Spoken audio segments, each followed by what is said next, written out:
Good morning, Greg. How are you doing?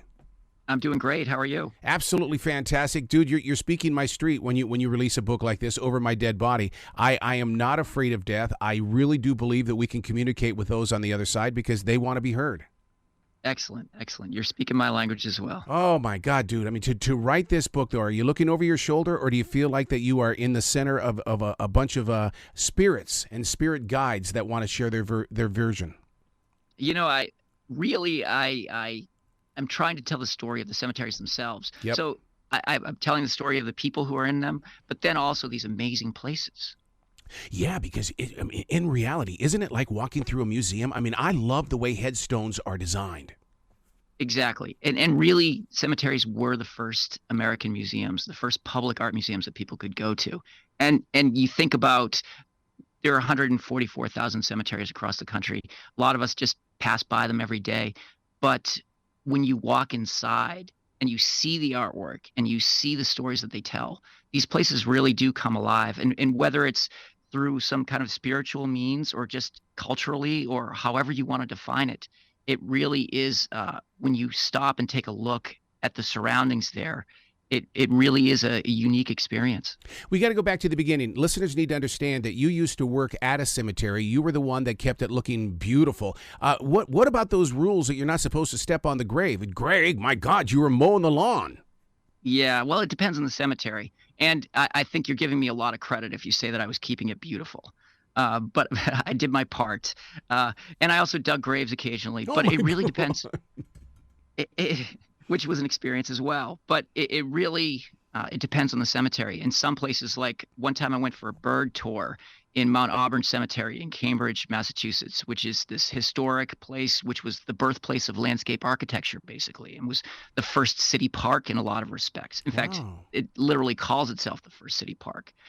And so when I went on this bird tour, we walked all over the graves, which really kind of shocked me at first. But yeah, I mean, I mowed graves in my local hometown cemetery, and this was kind of in the early days of my new cemetery experience. And I realized that it largely depends on the style and personality of the place. On There are other places where you can't do that. So in Philly, do I understand this right? That there is a nature sanctuary there in Philly? Yeah, so one of their historic cemeteries has created this natural burial ground. It's the Really? most natural burial ground probably in the country. And basically it takes you back in time for burials, a couple hundred years at least in the United States, where the graves are dug by hand and there's no grass. It's just wildflowers that someday will turn into trees and a forest over this spot. And the graves themselves, you can't be embalmed. You can't be in an ornate uh, casket. It has to be either a pine box or a Yep. shroud. Yep. And there's no grave marker. You just kind of go back into the earth. Man, see that's the kind of history that see I'm not going to be buried. I'm going to be cremated. But the thing is, though, is Mhm. that you can still have the headstone. You can still do different things in a cemetery, and I like the idea that it's 100% all natural in this. Yes, and that really is a trend. A lot of people are looking at the environmental footprint of burials Yeah. and trying to find different ways. And it's also, frankly, a lot less expensive. Yeah. When you write a book like this, did you take your writing instruments into the cemeteries themselves and feel the spirit of those headstones as well as going into the buildings and things? Because I've always there's always a house at a cemetery Yeah. or a building. I've always wanted to go in there to see what are you guys doing. Yeah, I do. It's an interesting question about the writing process. I absolutely do take notes because in the moment when you have these feelings, they're so fleeting. It's hard to remember them even 20 or Hmm. 30 minutes later. The only way that I could really capture what it feels like to be in that place at that moment is to make sure that I had a pen and a piece of paper in hand so I could really make sure that I was true to the experience as much as possible. Are cemeteries changing in the way that, because one of the things, I mean, I'm not seeing so many tents alongside the road these days. Is it because maybe during the lockdown, people said, you know what, I'm going to keep the ashes for myself? There is some of that for sure. Right now, cremation is more popular in the United States than burials are, and that's been trending that way for decades and has really kind of taken off. People are looking at different ways to memorialize because of, like I said, the economics, and also because social media gives us another medium for being able to memorialize ourselves and find immortality. As we get closer to Halloween, of course, when you get into the South and things like this, they have basically the spook tours at night. Are we interrupting the flow of a cemetery such as Laurel Grove in Savannah in the way that, look, come see it in the daytime when you can see everything. Don't let your imagination fool you at night. So I'm kind of with you on that. I have to admit that, but I think that really anything that helps bring the community into a cemetery and helps them embrace the history and the art, I think ultimately is a good thing. If you go out to Hollywood Forever Cemetery out in Los Angeles, they have movie nights and concerts within the cemetery in order to get people to go in. So there is this kind of balance, right? And so is it disrespectful? I don't know. That's in the eye of the beholder. It does make me cringe a little bit because you're using the cemetery as a prop. But I think that when you go into these cemeteries, if you've never been in one of them before, like the historic cemeteries of Savannah, which are just so incredible, then it can't help but open your eyes and give you a new appreciation. Why the walls? Because that's the one thing that always bothered me. People always told the jokes, so they can keep the everybody inside. But I the walls add such a mystique to it. Yeah, well, it really depends.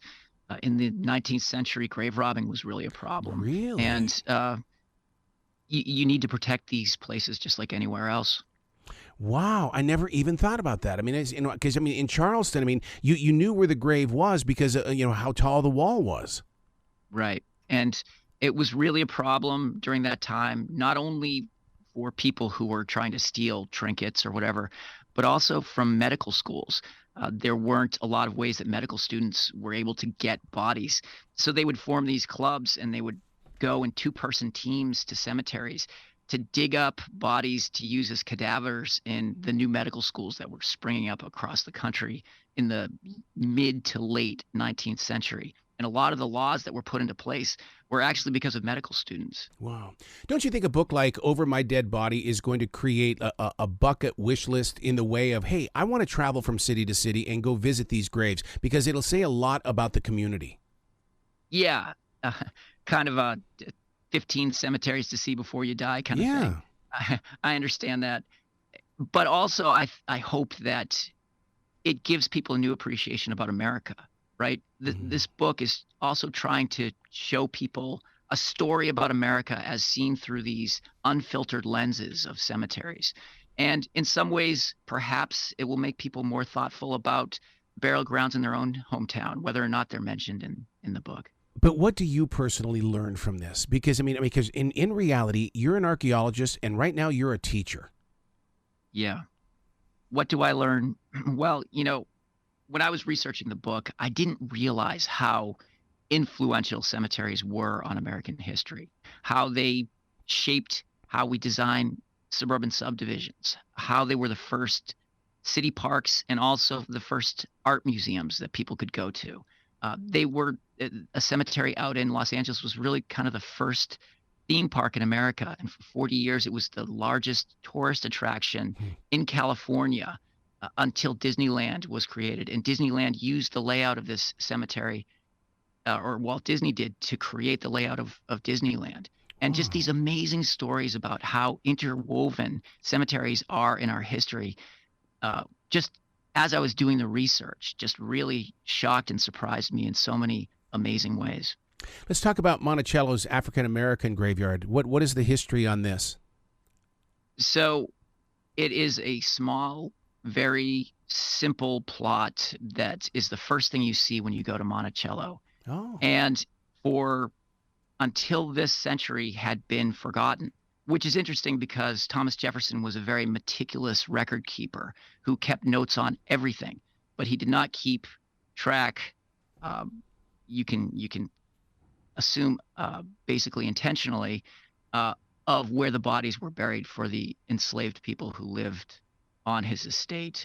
And when you go there, it's just a very profound place. it contrasts the very deliberate and well planned out plot that Thomas Jefferson created for himself, and his memorial, which is a big obelisk, and the epitaph that he wrote for himself, because he understood that cemeteries were something, his burial ground would be something that people would visit for centuries to come.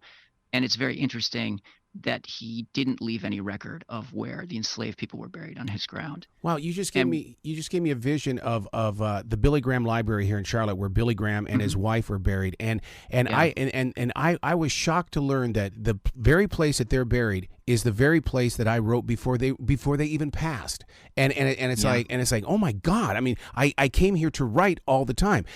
Will there be future episodes or books and stuff like that about these little private places such as the Billy Graham Library?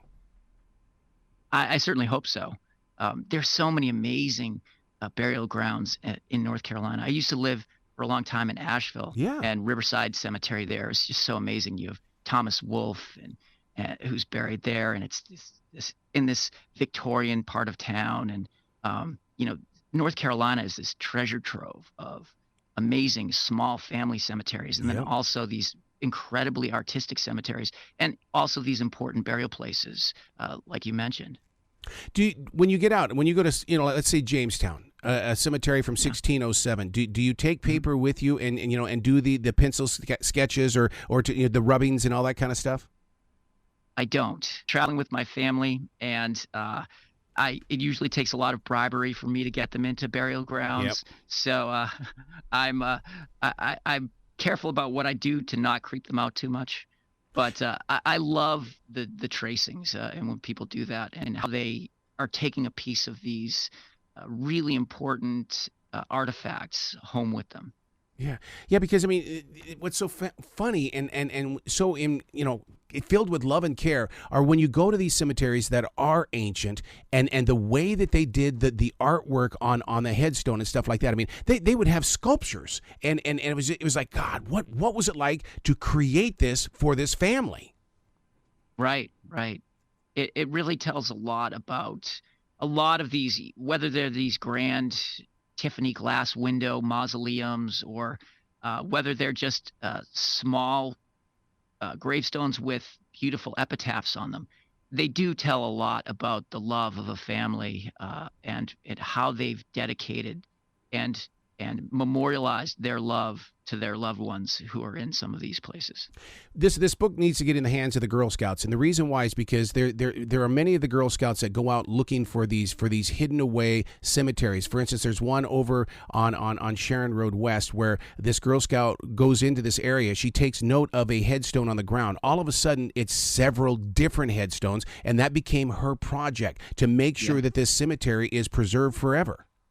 Right, and it's funny you mentioned that, and there are a lot of Eagle Scout projects like that as well, where some forgotten or forlorn or unfunded cemetery is brought back to life, literally and figuratively, by some teenagers or well-meaning people in the community who band together and see it as a mission to bring back the memories and revive the memories of people who have long since passed. Is it part of the story, though, of like, for instance, like in Fort Mill down the road, and this just shows you how much I get into cemeteries, it was all covered by kudzu, and one of my friends says, leave it alone. This is what they're supposed to do. They all lived, they all passed, but the kudzu is protecting their story. Interesting. If enough time passes, one person's sacred burial ground inevitably becomes another person's important archaeological dig, I suppose. But for me personally, and I understand this idea of going back to nature, but I would like to see if it's possible for these places to be kept, and maybe it's the old groundskeeper in me, but I'd like to see the kudzu kind of cut back. Yeah. Greg, this has got to be a special on Netflix or Hulu. I mean, come on, you can't stay within the pages. What are you working on? Right now, I'm teaching at the Naval Academy. I teach English at the U.S. Naval Academy, and besides kind of spreading the word about the book, I've been just concentrating on that. This was kind of a unique, although I am a journalist by trade, this was a kind of a unique mission for me, and it took me many years to write, and I really haven't looked beyond it yet. Do you see it as a calling? Were you called to do this book? It's a book that I've always wanted to do. Yeah. And I never found the right way to tell the story until the last few years. And so it's a book that's decades in the making. It took me about 5 years to write. And whether you call it a calling or just, something that a passion project, I don't know. Yeah, yeah. Well, congratulations on this, because I mean your fan following is going to be unbelievable, because people do believe in the story of these cemeteries and stuff like that, and you've opened a door, sir. Well, I certainly hope so. Absolutely. Please come back to this show anytime in the future. The door is always going to be open for you, dude. Thanks. It was great to talk to you.